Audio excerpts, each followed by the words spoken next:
This city is known as La Ville Rosa, the Pink City. But that fact is not reflected in the stadiums and arenas of Toulouse, France. Stade Ernest Wallon. This stadium is named after a man who was instrumental in the construction of Stade Toulousain's previous home, which was actually purchased off the club by the government against their will to make way for a ring road. Unfortunately, the club's suggestion of building massive jumps at either side of the stadium so cars could launch themselves over the stadium was rejected. Bloody bureaucrats, never willing to look outside the box, are they? Maybe I spoke too soon about the lack of pink, because these red seats have almost faded to a point where they are pretty much pink.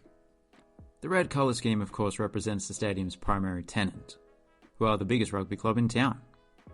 But as of 2020, the city's biggest rugby league club also plays here. Yes, rugby league is a thing in France, albeit nowhere near as popular as rugby union. They actually compete in the English rugby league.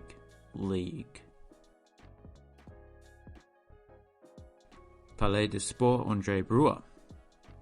The original arena on this site, which was built in 1983, was damaged by an explosion at a factory way over here. It occurred just 10 days after 9/11, so you can imagine what the initial reaction would have been. However, it was deemed to just be an industrial accident. 31 people died. That old arena was subsequently demolished, and this one was built on the same site in 2006. As you can see, the new arena certainly keeps busy. It's home to a basketball team, a volleyball team, and a futsal team. Not to mention the basket foot volley team set to start up in 2026. Basket foot volley is an underrated sport. The rules are complicated, but once you get to, it's not real. The roof is probably the most distinctive architectural feature here. Not only is it easy on the eye, but if there is another explosion, heaven forbid, it's almost certainly going to withstand the blast because triangles. It is the strongest shape. A Dorito can actually withstand the weight of a Mini Cooper. You might be surprised to hear that, because it's not true. Well, it hasn't been tested yet, I don't think. Stadium de Toulouse is situated on an island in the Garonne River, which is somewhat common actually. Not the Garonne River specifically, but river islands in general. Despite this, it too was damaged by that factory explosion. It is much closer to the factory site than the arena was.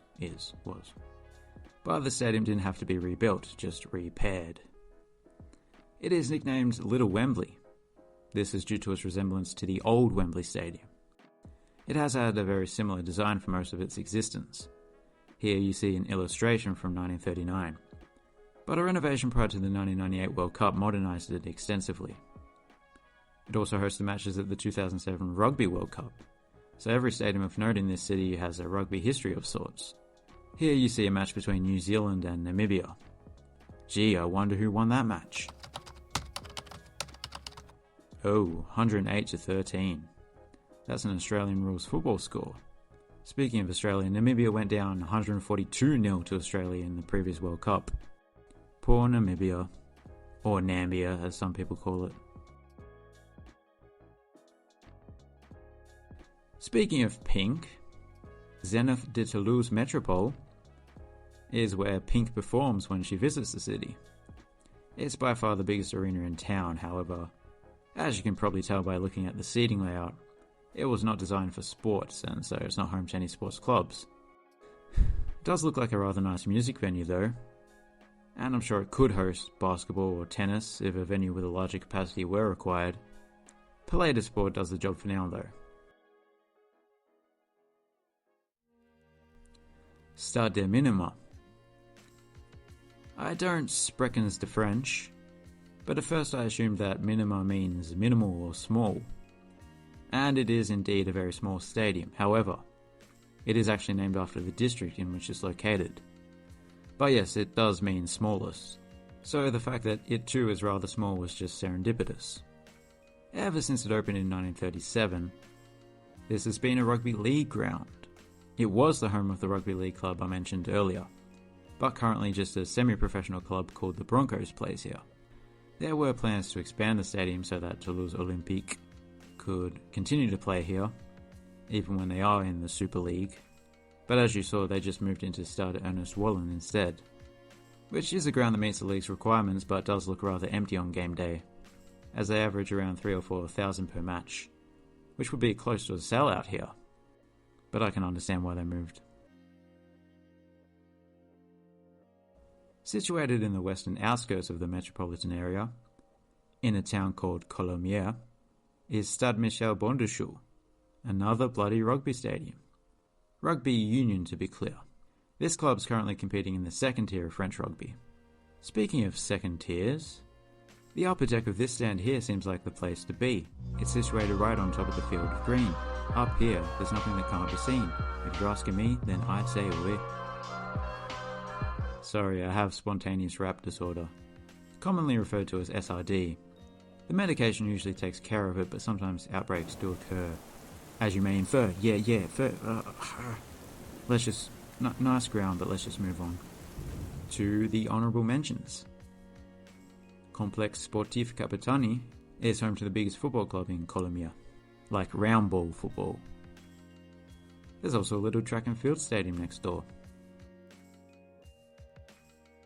Stade Robert Baron has nothing to do with robber barons. Robert Baron was a notable French rugby player. He played both league and union. Stade d'Andromeda. That name suggests that this stadium is out of this world, but it is firmly grounded on planet Earth in the Milky Way galaxy.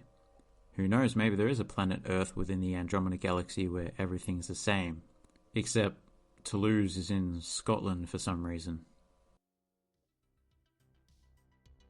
So there you have it. My favourite of the lot would have to be Stadiums de Toulouse, despite the fact that it's not as purple as it should be, or violet. Subscribe if you like. Merci beaucoup for watching. Have a good one.